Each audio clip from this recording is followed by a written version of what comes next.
Iran, Israel और America in सब के युद्ध के बाद आप सबने देखा कि जो होर्मुज स्ट्रेट के ऊपर ईरान के द्वारा कंट्रोल करा गया, पूरी दुनिया के अंदर उसका कैसा इम्पैक्ट नेगेटिवली हमें देखने को मिला। आप सोच के देखिए एक बार कि अगर इस होर्मुज स्ट्रेट की वजह से दुनिया के अंदर इतनी अनस्टेबिलिटी, इतने सारे ईंधनों की कीमतें, अवेलेबिलिटी उन सब में इम्पैक्ट आया।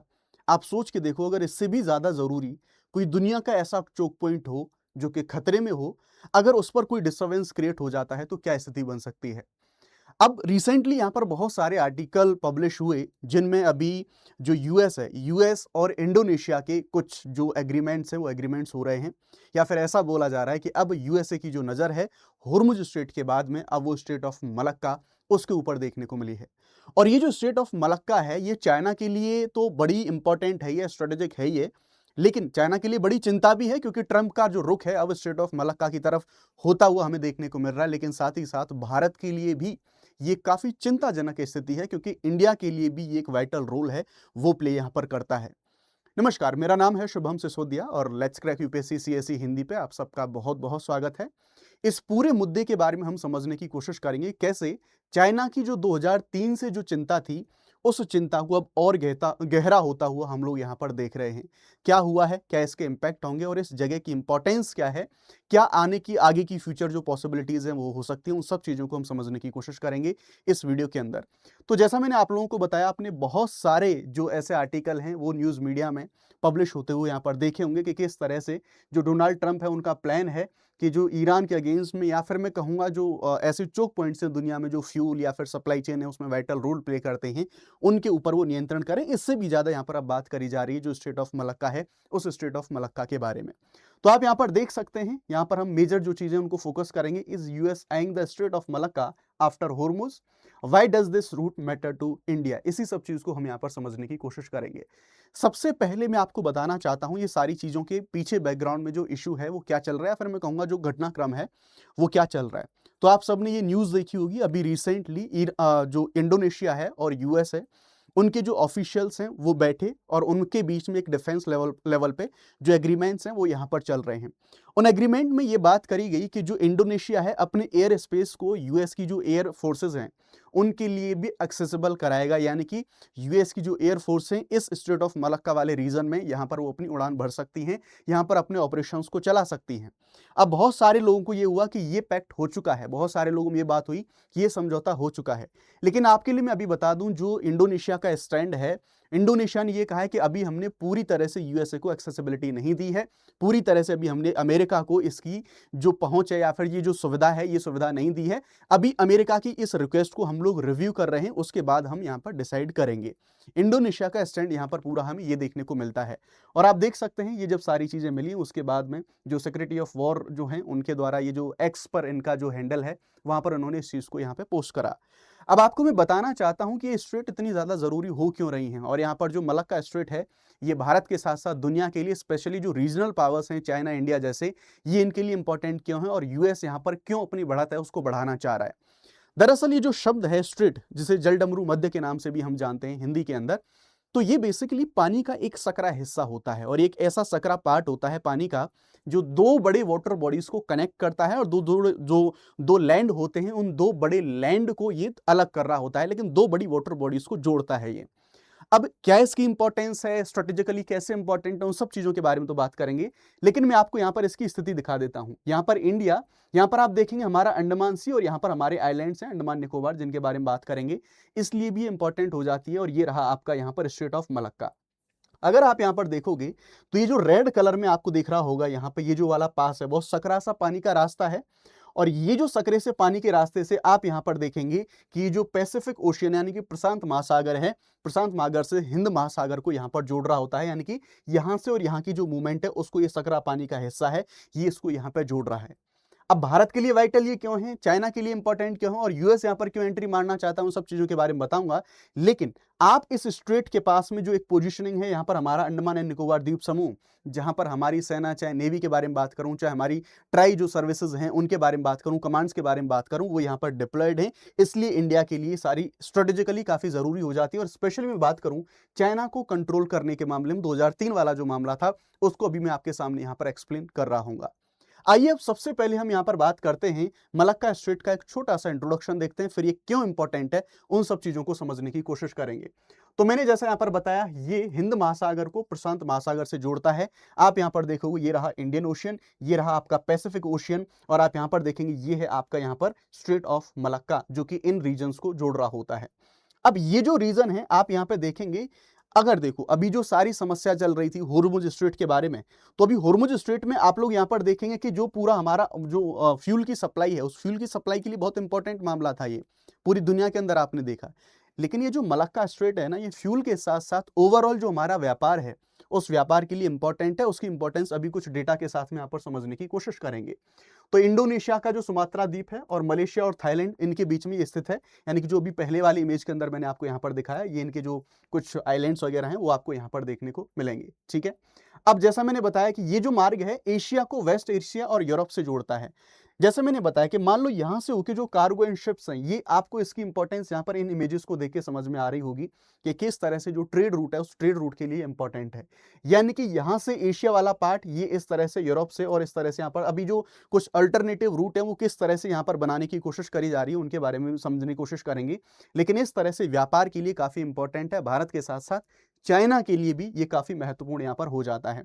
और यहाँ पर हम ऐतिहासिक रूप से समझने की कोशिश करें तो एक इसका ऐतिहासिक महत्व, मलक्का के नाम पर इसका स्ट्रेट ऑफ मलक्का जो नामकरण है वो नामकरण यहाँ पर होता है। अब ये क्या इसमें इतनी ताकत है, या फिर मलक्का के पीछे अब इतना ज्यादा ये लाइमलाइट में क्यों आ रहा है, उसके बारे में आपको कुछ डेटा है, उस पर आपको नजर डालेंगे यहाँ पर डेफिनेटली। लेकिन उससे पहले मैं आपको कुछ इंपॉर्टेंट यहाँ पर जानकारी उसके बारे में बता देता हूँ। अगर आप अनअकैडमी के प्लस कोर्सेज को ज्वाइन करना चाहते हैं, 19999 के अंदर आप SSYT लाइव कोड का इस्तेमाल करके आप मैक्सिमम डिस्काउंट ले सकते हैं। हिंदी इंग्लिश बाइलिंगुअल सारे बैचेस हमारे लाइव होने वाले हैं, और साथ ही साथ 19 तारीख को अनअकैडमी का एक फ्री टेस्ट होने वाला है, जिसे आप लिंक नीचे दिया गया है, उसको ज्वाइन करने के साथ आप इन सभी टेस्ट को यहाँ पे दे सकते हैं। अब हम बात करेंगे ये मलक्का स्ट्रेट इतनी ज्यादा महत्वपूर्ण क्यों है। तो आप यहां पर समझने की कोशिश करो तो ये समथिंग आपका जो ग्लोबल लेवल पे ट्रेड होता है उस ट्रेड का एक मैप है। अगर आप इसे देखने की कोशिश करेंगे तो अगर आप थोड़ा सा डेंसिटी पर नजर डालेंगे तो यहां पर आपको दिख रहा होगा, ये वाला सेक्शन है, ये वाला पूरा पार्ट है जहां पर स्ट्रेट ऑफ मलक्का के बारे में बात कर रहे हैं। तो काफी इंपॉर्टेंट है, ये जो व्यापारिक मार्ग है उसके माध्यम से मैं यहां पर समझाने की कोशिश कर रहा हूं। तो अगर आप देखोगे तो दुनिया के समुद्री व्यापार का लगभग 23% हिस्सा, ये डेटा थोड़ा ऊपर नीचे हो सकता है, डिपेंड करता है कि नया डेटा क्या अवेलेबल है, लेकिन पूरे ओवरऑल व्यापार का इतना हिस्सा इसी रास्ते से होकर यहां पर निकलता है। इसमें से बहुत बड़ी मात्रा में देखोगे हर साल लगभग 1 लाख जो जहाज हैं वो यहां से होके पास होते हैं, यहां से होके गुजरते हैं। और अगर तेल के बारे में बात करूं तो उसके लिए भी जरूरी है, लगभग 23 मिलियन बैरल जो तेल है वो यहां से डेली बेसिस पर ट्रांजिट होता है। तो आप समझ सकते हैं कि एनर्जी सिक्योरिटी के लिए भी कितनी जरूरी यहां पर हमें देखने को मिल सकती है। और जैसा मैंने बताया कि हुर्मुज से भी बड़ा दुनिया का सबसे बड़ा ऑयल चोक पॉइंट है, वो ये यहां पर बन सकता है अगर इसको चोक कर लिया जाए। तो चाइना भी इसीलिए चिंता में रहता है, अभी उसको बताऊंगा मैं आप लोगों को। तो ये पूरे ग्लोबल ट्रेड को या फिर पूरी ऑयल सप्लाई या फिर एनर्जी सप्लाईज को कंट्रोल करने वाला, चोक करने वाला एक इंपॉर्टेंट स्ट्रेट है, वो हमें यहाँ पर देखने को मिल रहा है। और आप देखोगे एक सिग्निफिकेंट नंबर में जो LNG है वो भी यहाँ से इसी रास्ते से यहाँ पर गुजरता है, इसलिए ये इंपॉर्टेंट हो जाता है। और ये जो पूरा यहाँ पर इसका एडमिनिस्ट्रेशन है ये UN क्लॉज के अकॉर्डिंगली यहाँ पर एडमिनिस्टर होता है। अब चाइना के लिए एक चिंता भी है, क्योंकि ये चाइना के लिए बहुत वाइटल रोल प्ले करता है। और कमाल की बात यहाँ पर यह है कि चाइना का इसके ऊपर नियंत्रण नहीं है, क्योंकि UN क्लॉज के अनुसार अन्य जो कुछ ताकतें हैं, क्षेत्रीय शक्तियां हैं, वो इसको यहाँ पर मैनेज कर रही होती हैं। उनके बारे में हम यहाँ पे बात करेंगे। सबसे पहले हम देखें कि इस रीजन में जो ईरान और इजराइल के साथ में जो सारी चीजें चली, उस सब के बाद इस रीजन में यूएसए का इंटरेस्ट इतना ज्यादा क्यों बढ़ने लगा, यूएसए की रुचि इतनी ज्यादा क्यों बढ़ रही है, उन सब चीजों को समझने की हम कोशिश करेंगे। तो जैसा मैंने आपको बताया कि रिसेंटली इस्लामाबाद ने जो थोड़ा नेता बनने की कोशिश करी थी कि आओ आओ हम करवाते हैं, मध्यस्थता समझौते हम करवाते हैं, वो पूरी तरह से फेल होना था और पूरी तरह से फेल हो भी गया, उसका कोई सेंस नहीं बना।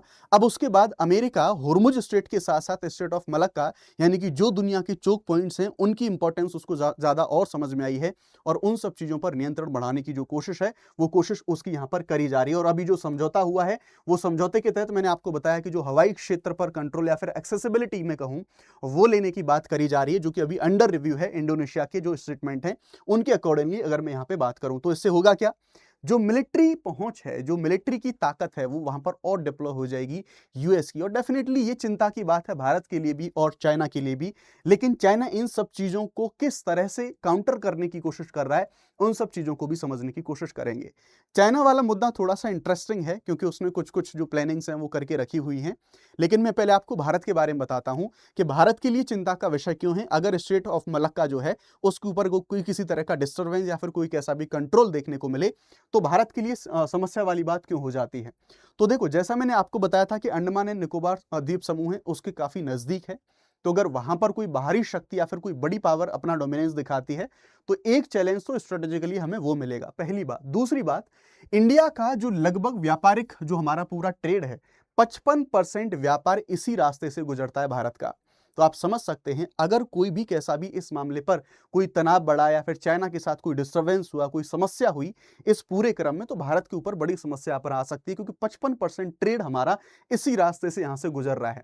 अब हम यहां पर देखेंगे तो एक इंपॉर्टेंट चीज ये भी है कि हमारा अंडमान एंड निकोबार आइलैंड है वो यहीं पर इसके पास में क्लोज टू है और उसी में हम जो कुछ कंट्रोल है, हमारा कंट्रोल या फिर हमारा डोमिनेंस भी इस क्षेत्र में हमें यहां पर देखने को मिलता है। और भारत के कुछ सैन्य ठिकाने हैं वो भी हमें यहां पर देखने को मिलते हैं। आईएनएस बाज के बारे में आप सब लोगों ने यहां पर सुना होगा।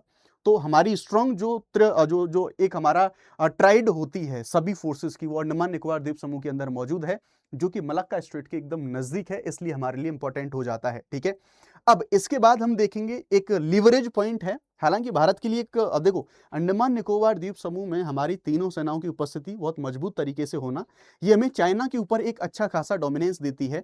और जैसा मैंने बताया कि चाइना इसके अल्टरनेटिव हैं, उन अल्टरनेटिव को ढूंढने की यहाँ पर कोशिश कर रहा है। और चाइना की जो 2003 की चिंता थी वो चिंता अभी और ज्यादा मजबूत होती हुई हमें यहाँ पर दिख रही है। क्या चिंता थी, आइए इसके बारे में बात करते हैं। ये जो स्ट्रेट ऑफ मलक्का है ये चाइना के लिए इंपॉर्टेंट कैसे हो जाती है उनको समझने की कोशिश करेंगे। तो देखो, 2003 का मामला है, चाइना के पूर्व राष्ट्रपति हो जिनटाओ वो थे और उन्होंने एक शब्द इजाद किया जिसे कहते हैं जो हमारा मलक्का डायलेमा है। ये मलक्का डायलेमा है क्या इनके तहत, तो आप समझोगे कि चाइना की डोमिनेंस इस मलक्का स्ट्रेट के ऊपर बहुत ज्यादा है। और कमाल की बात यह है कि चाइना की डोमिनेंस के साथ साथ मैं कहूंगा कि चाइना की जो निर्भरता है वो निर्भरता ज्यादा है इस मलक्का स्ट्रेट के साथ साथ। और समस्या ये है कि चाइना का कंट्रोल नहीं है इतना जितना होना चाहिए चाइना के अनुसार इस स्ट्रेट के ऊपर। हम देखेंगे कि जो चाइना का लगभग 62% ऑयल का जो इंपोर्ट है वो इसी रास्ते से गुजरता है।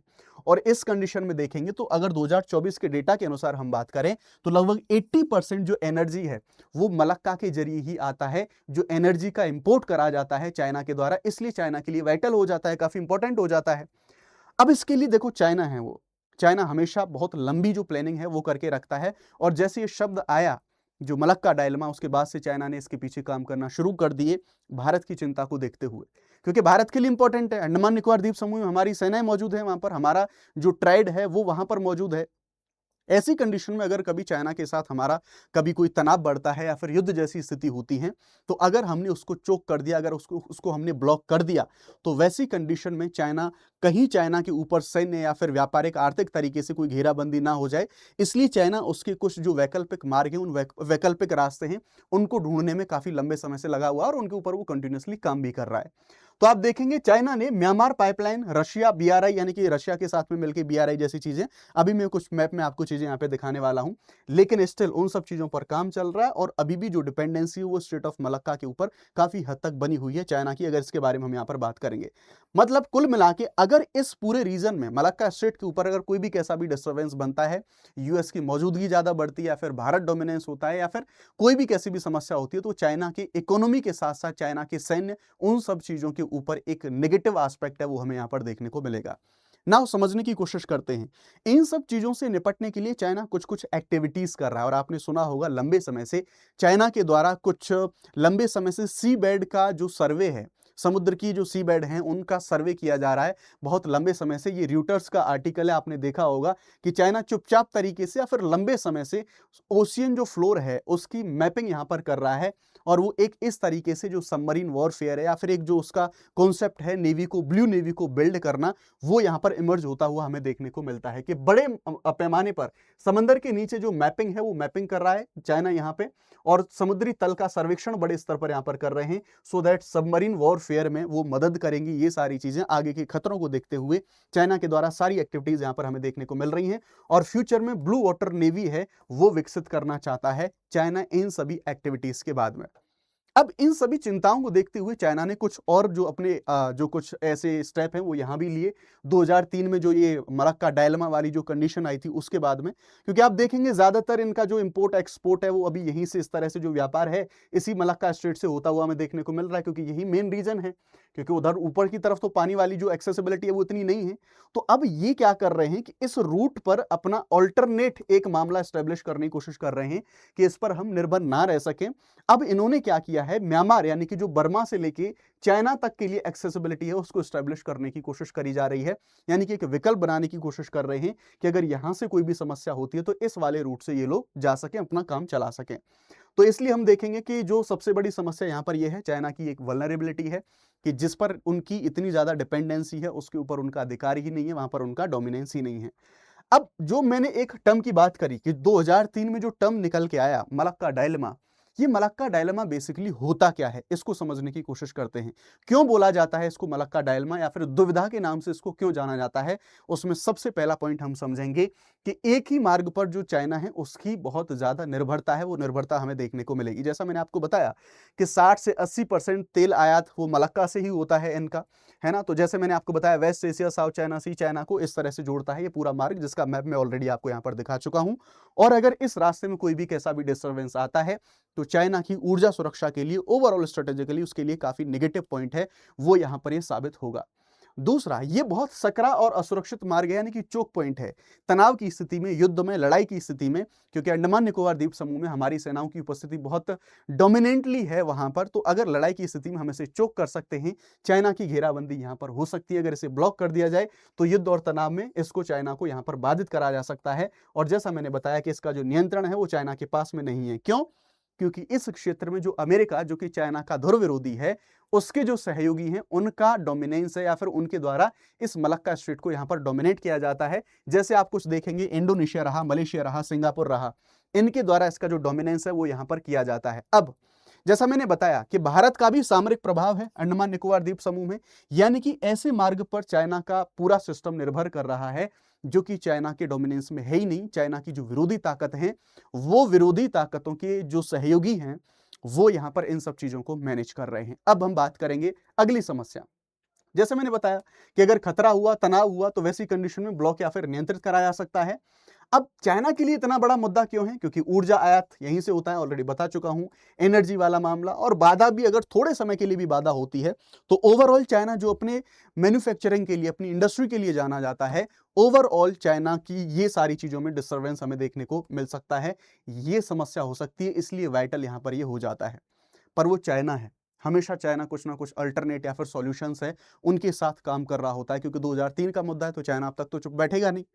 चाइना ने क्या किया है, इन सब चीजों से निपटने के लिए कुछ ऑल्टरनेट रूट्स हैं। जैसे मैंने बताया कि चाइना म्यांमार पाइपलाइन, वहां पर वो उसने यहां पर शुरू करने की कोशिश करी है। ये रहा भारत का पड़ोसी म्यांमार, यहां से लेके क्यूक फ्यूक जो एरिया है हमारा यहाँ पे म्यांमार का, यहां से लेके आप देखेंगे कुनमिंग, और कुनमिंग से यहाँ पर ये वाला एरिया रहा, एक पाइपलाइन स्टेब्लिश करने की कोशिश करी जा रही है जो कि फ्यूल है उन सभी को ट्रांसपोर्ट करने के लिए। साथ ही साथ रशिया और मिडिल एशिया से जो रूस का जो और मध्य एशियन जो देश हैं उनसे वो डाइवर्स कर रहा है बेसिकली अपने जो इंपोर्ट्स हैं, सो दैट यहां पर जाने के लिए ये जो वेस्ट एशिया है इसके ऊपर हमें ना निर्भर रहना पड़े, वो मध्य एशिया और जो रशिया है उनसे इंपोर्ट करके अपना काम इस वाले रीजन से ही चला सके, अगर ये कैसे भी मामला डिस्टर्बेंस हमें देखने को मिलता है। बीआरआई के तहत भी वो बंदरगाहों का विकास कर रहा है, जैसे ग्वादर का पाकिस्तान में, हम्बनटोटा श्रीलंका में। सप्लाई रूट को डाइवर्स करने के लिए वो इन सभी जो मुद्दे हैं, सभी जो मामले हैं, उनके ऊपर यहाँ पे ये काम कर रहा है। ब्लू वाटर नेवी के बारे में मैंने आपको बताया, इंडियन ओशियन और साउथ चाइना सी में उपस्थिति अपनी वो यहाँ पे बढ़ा रहा है। और साथ ही साथ जैसे मैंने बताया समुद्री मैपिंग और पनडुब्बी क्षमता, उन पे भी, यानी कि आने वाले टाइम में अगर सबमरीन वॉरफेयर होता है तो उसके लिए भी वो अपने आप को यहाँ पर प्रिपेयर कर रहा है। तो ये है पूरा मामला, और क्या स्टैंड है, इंडोनेशिया ने क्या कहा है, ये सभी डेप्थ में पूरा 2003 से लेके अब तक का जो पूरा कनेक्शन है उसको हमने यहाँ पर समझने की कोशिश करी। Thank you very much. जय हिंद, जय भारत।